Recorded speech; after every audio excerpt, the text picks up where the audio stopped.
Okay. All right. Hello, everyone.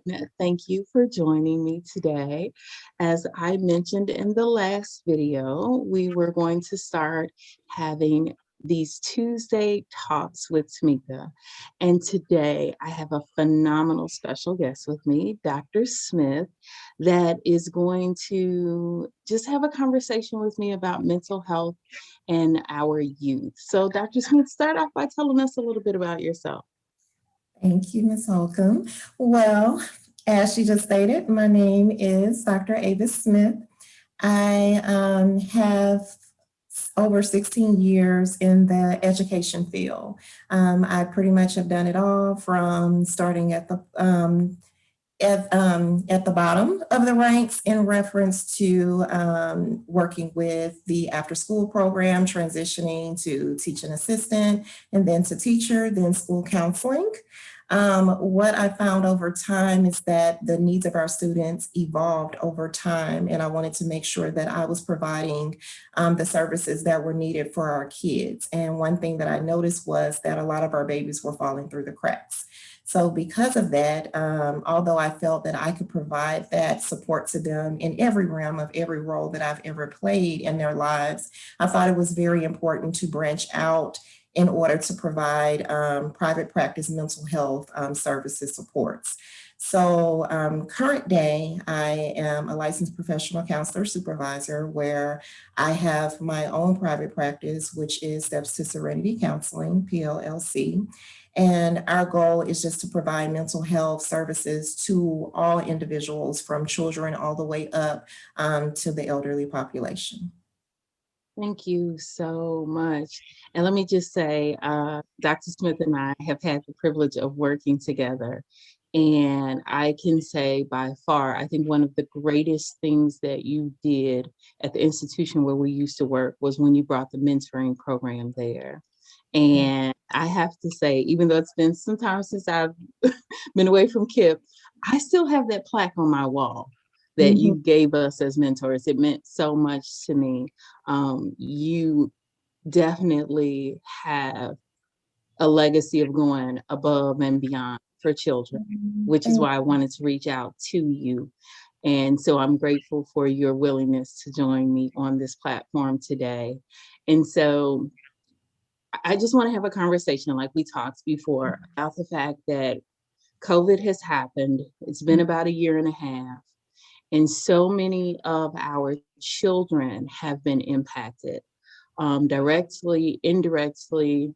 But one of the things that we were talking about earlier is the fact that oftentimes as adults, we may not even be aware of how all of the chaos that has been going on. Because I say COVID, but in the midst of COVID, we had other things that were going on politically, socially, that our children were either hearing in the background on the news or in their classrooms.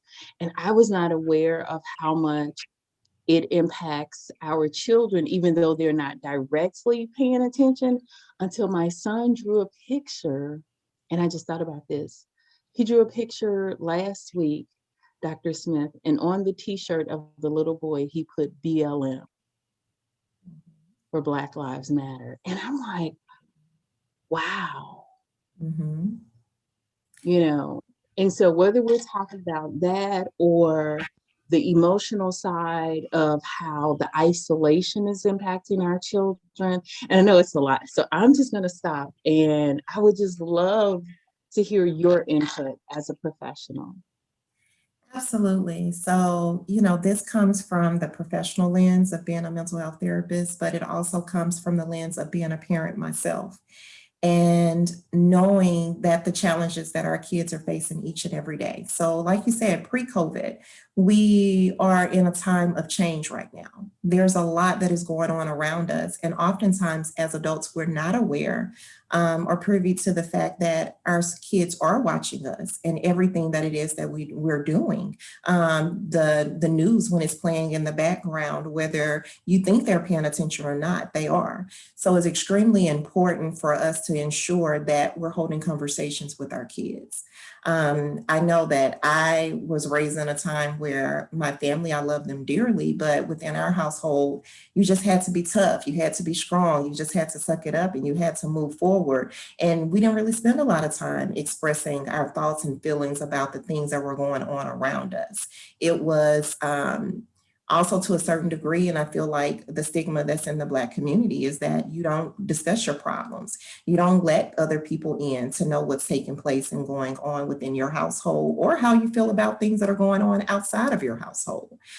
So those are just natural trends that we have to break the cycle of within our own personal families, and giving them, our children, the outlet to be able to speak up and to respect their thoughts and their feelings, as well as to hold conversations about things that we wouldn't ordinarily hold conversations about because we think they don't care or that they don't know what's going on, but in reality they do. And as a parent, as well as a therapist, it's extremely important to create that outlet within that home setting in order for them to be able to hold some very candid conversations. So you 100% can definitively say that you know where your child stands, you know where they are emotionally, you know how to get them the assistance and support that they need if in fact there's additional assistance and support that's needed. Thank you. Thank you so much. Now, let me ask you this, because as you know, I have a 15-year-old and an Mhm. 8-year-old at home. Mhm. And so with children in both of those age ranges, as you know, oftentimes they're not quick to come and tell us as parents when they're dealing with things. So what should we as parents, caregivers, guardians, what should we be looking for? What silent things should we be paying attention to? The most important thing is to, one, know your kids and know that when something is different, you may not necessarily know what is going on or what is wrong, but if their habits change, if their routines shift and change, sometimes you can see it in their socialization. If they begin to kind of back off, spend more time in their room, not seek to come out and interact with family the way they typically or usually would, if their behaviors shift or change over time. So where you're used to them exhibiting or displaying themselves or carrying themselves one way, but that you notice that there's a trend and it shifts and it changes in whatever way, whether their mood shifts from being a happy-go-lucky kid to being more silent and reserved, or begin to exhibit some behavior challenges that they didn't necessarily exhibit before. It's just identifying trends when things are different and seeking to acknowledge that you have noticed that difference. You do see that things are different than what they're used to or what you're used to, and seeking to spark those conversations. Okay. So, as you said earlier, especially within our culture, children were kind of seen and not heard. Mhm. They weren't expected to even have mental issues, let alone be able to address them or deal with them. So, for parents out there, including myself, who may be wondering, what is an appropriate way for me to help my child begin to express themselves or provide them an outlet? What kind of tips would you give us? It's a variety of different things that you can do based on comfort level, things that you can do right within the home. I always say that for us, it starts at the dinner table for us. Mhm. We have moved away within current times of sitting down as a family and at dinner time and being able to eat together and also talk through how the day has gone, what has transpired throughout that day.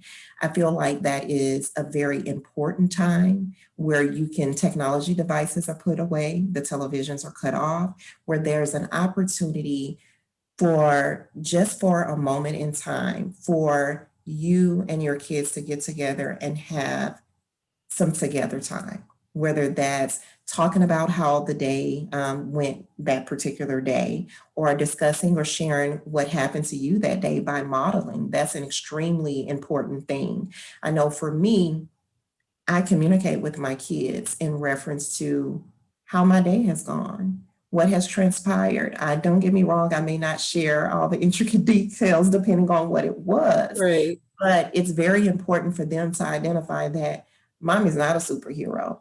There's times where mommy gets upset. There's times when mommy gets overwhelmed, and it's okay for her to feel that way. And there's an outlet for her to use in order to express her feelings and concerns. So I have a 4-year-old right now that is very candid about how he feels. He will tell you when he's happy. He'll tell you when he's sad or angry. But I feel like it's teaching your kids the skills to identify those feelings and emotions and know that we all experience those things, but there's an outlet that you can use to express what you're feeling and what you're going through. And it doesn't make you weak that you're expressing how you feel about those things.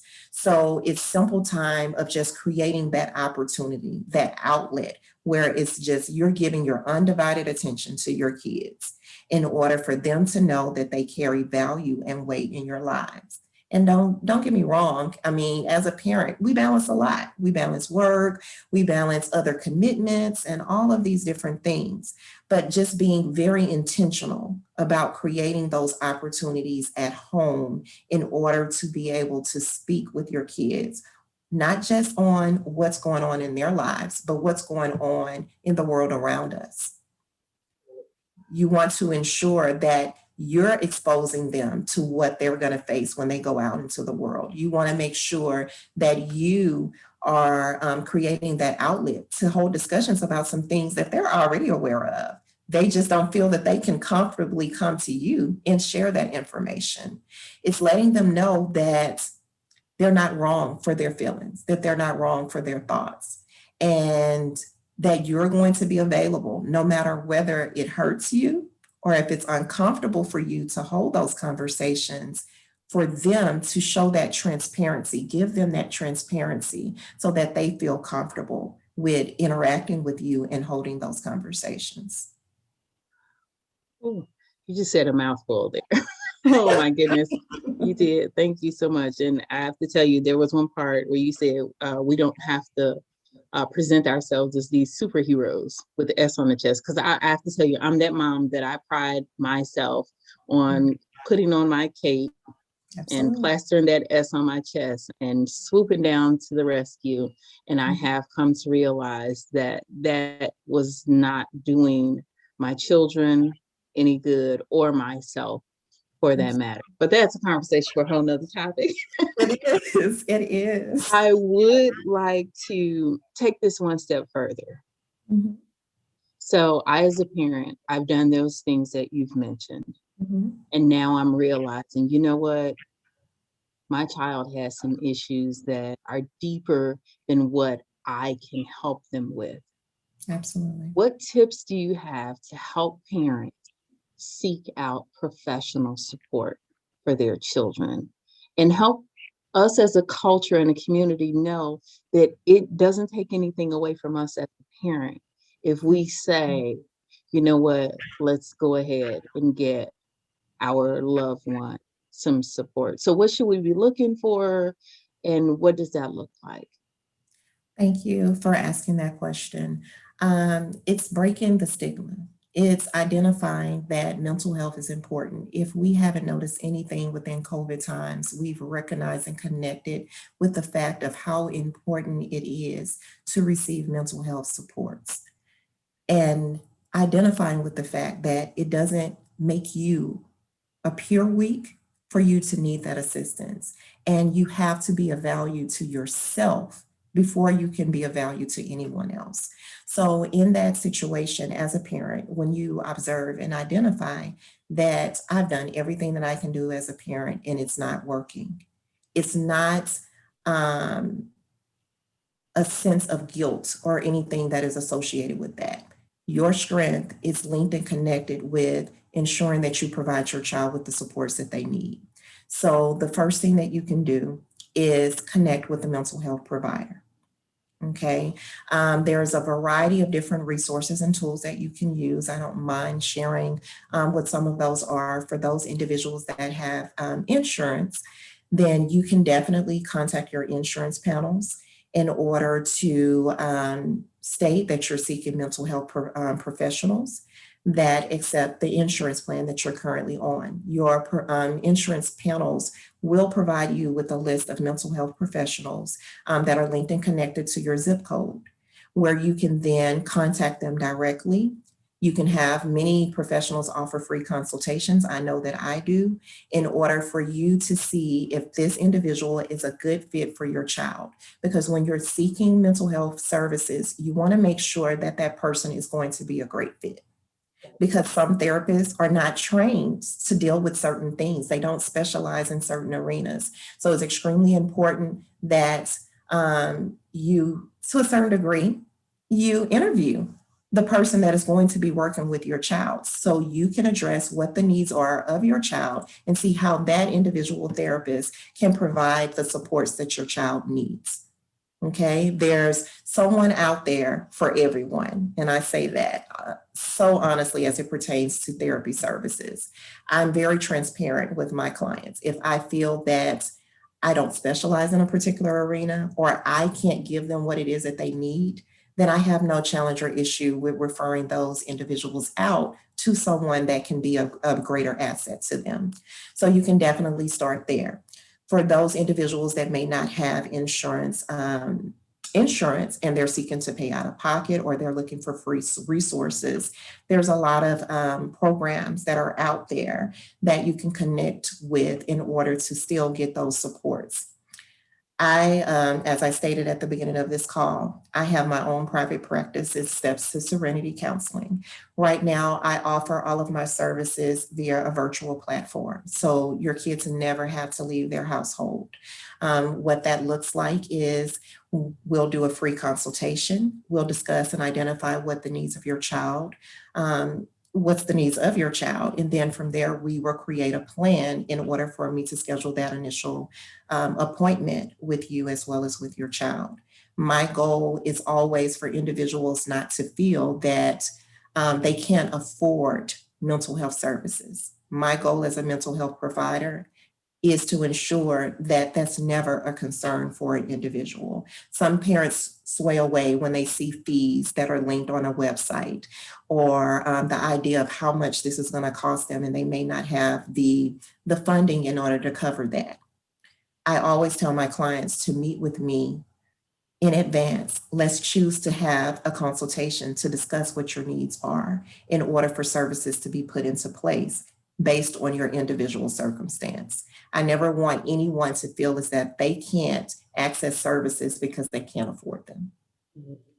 And for some reason, that is the idea that comes to mind for a lot of individuals. So that is the reason why I seek to communicate that on the front end. So for any individuals that are interested in contacting me, you're more than happy. I am more than happy in order to share that information, and I will provide that information to Ms. Holcomb as well. You can go to my website at www.step, Serenity, SERENITY.com. You can also reach me by phone at 281-407-9900. And we will discuss your individual concerns and make sure that we create an opportunity and a platform for you as well as for your child to get the assistance and support that they need. Thank you so much, Dr. Smith. This has been informative for sure. Thank you for your willingness to come and talk on this platform. And hopefully our parents have heard something that will help you with your child as we start this summer off strong. Remembering what Dr. Smith said about being on the lookout for any changes in your children, and just starting with coming back to the dinner table together or taking off that cape. Absolutely. And we So, all so again, we want to thank Dr. Smith for her time. And as she mentioned, her contact information will be added on the link inside of this video. So tune in again next week as we have another Tuesday's Talk with Tamika.